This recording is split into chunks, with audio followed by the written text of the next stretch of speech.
Welcome to the most controversial street in all of China. That's right, I said this is China.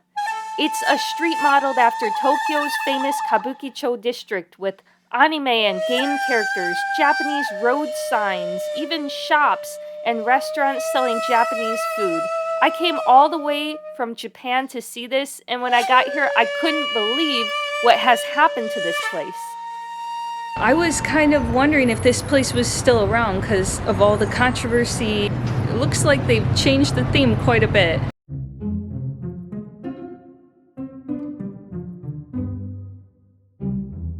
Shibuya Station, something's been removed. That's also been removed. Oops. They left the kanji here, but they got rid of the hiragana. Like, that's clearly been blackened out for some reason. So they got rid of the katakana, basu, but left yousen, yusen.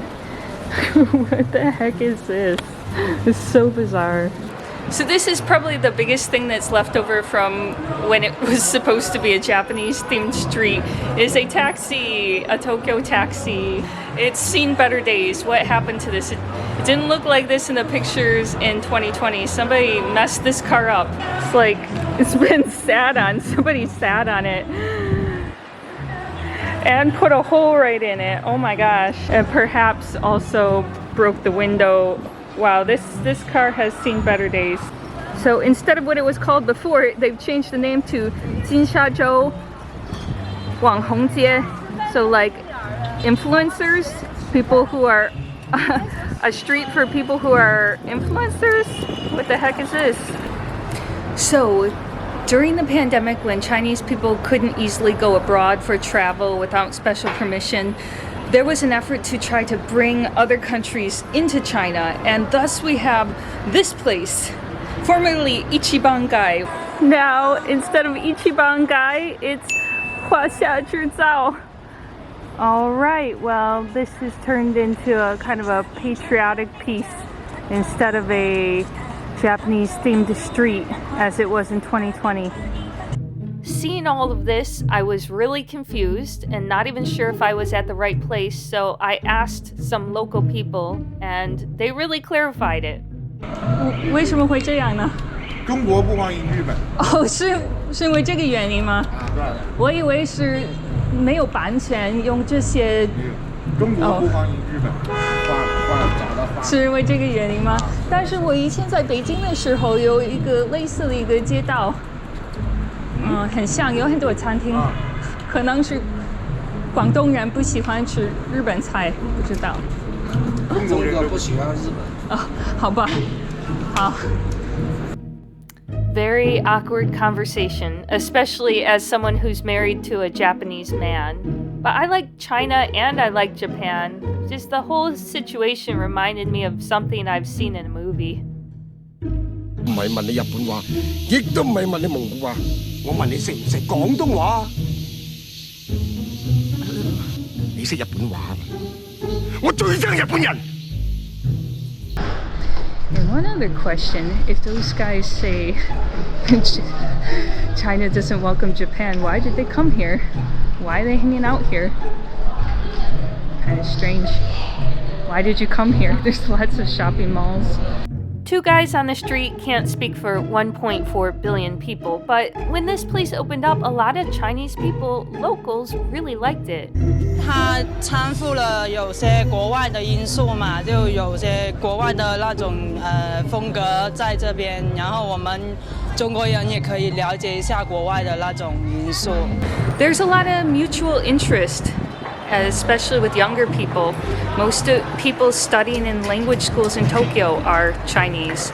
Most people studying Japanese are Chinese, and vice versa. After English, the most popular language to study in Japan is Chinese. There's a lot of mutual interest and a lot of people going back and forth, but a lot of hard feelings and a complicated history. But I'm kind of glad that a place like this exists. This little corner of Foshan, a little nowhere street, I think it's kind of cool, and I wish that it was not going under as it seems to be. I wish it were a little more popular. This place has changed a lot since opening day. It's undergone renovation after change after another renovation, taking out things deemed to be culturally sensitive or some things that are copyright infringements. It's just interesting to see what they've taken away and what's been left. Even the ramen shops have been replaced with 中式拉面. Sonic. Oh, they took that character. That's funny. I could see another character that's taken, that's Don-chan from a game that I really love called Taiko no Tatsujin. And yeah, that's definitely Nintendo copyrighted. Do you have to have the rights to Pac-Man to have that? I don't know. This sign says Roppongi Kisa. So Roppongi is an area of Tokyo, and Kisa is like manga kisa, manga cafe, and that looks just like Mambo's sign. Mambo is a company in Japan who has manga cafes, so maybe they weren't too happy about that. That's kind of taking their design. Like that sign kind of looks like a chain in Japan, but now they've changed it completely into Chuan Chuan Huoguo. There was quite a lot of controversy about this place. Even Japanese people or companies were not too happy that some of these signs and logos were being used without their permission. And well, given how Japanese people feel about China too, there was some outrage on the Japanese side on the internet. Lots of internet drama about this thing. Well, maybe looking around, maybe it just wasn't the best business investment with, you know, aside from all the controversy. Even from the videos on opening day, I can see that there's a lot of people just taking pictures. They're not really in the restaurants or buying anything. They're just kind of looking at the pretty stuff, and perhaps that wasn't the best business plan for the area. In fact, I don't even think I bought anything when I went here. Okay, on the second floor here, I can tell you every single one of these is out of business. Or even the escalator wasn't really working. I had to walk up it. It's kind of scary. Now see, this just isn't realistic at all, because you'll almost never find a garbage can at the bus stations in Japan. They don't have that. No garbage cans. I can see a security guard down there. Maybe for people that don't like the Japanese theme. I have no idea, but there's a security guard there. That is definitely a Japanese style payphone, but somebody's stolen it. Maybe that's the real reason for the security guard: vandalism and theft, which is all bad for business, and maybe that's why this street isn't doing very well right now. And besides that, just a few years after this opened, Chinese people were allowed to go into foreign countries. They can literally go to Japan. They don't have to come here. So maybe that's why it's not working out in the long term, and it only worked out in the short term. So as you can see, this didn't quite fulfill its original purposes, and I bet whoever put this investment into this place lost a lot of money, unfortunately. That makes me sad to see, but I'm glad it's still here. It still exists, but clearly the restaurants on the other side of the street are far more popular and getting a lot more business. Not because of the controversy, but maybe they just couldn't make enough money to actually stay in business. I see that as a very big possibility, because there are several Japanese themed areas of China. There's one in Beijing. I remember one in Shanghai, a really good one in Beijing, and Suzhou as well.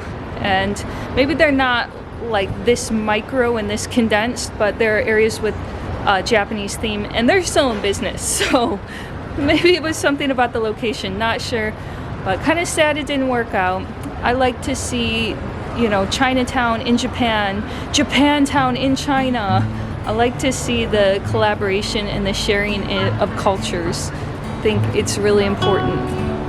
So here we are. I went way out of my way to find this place, and I found it kind of not in the best of condition, but I'm glad I came here. I'm glad I saw this, and I'm glad you were along for the journey too. I wonder if it'll be here next time, but we'll see. We'll see.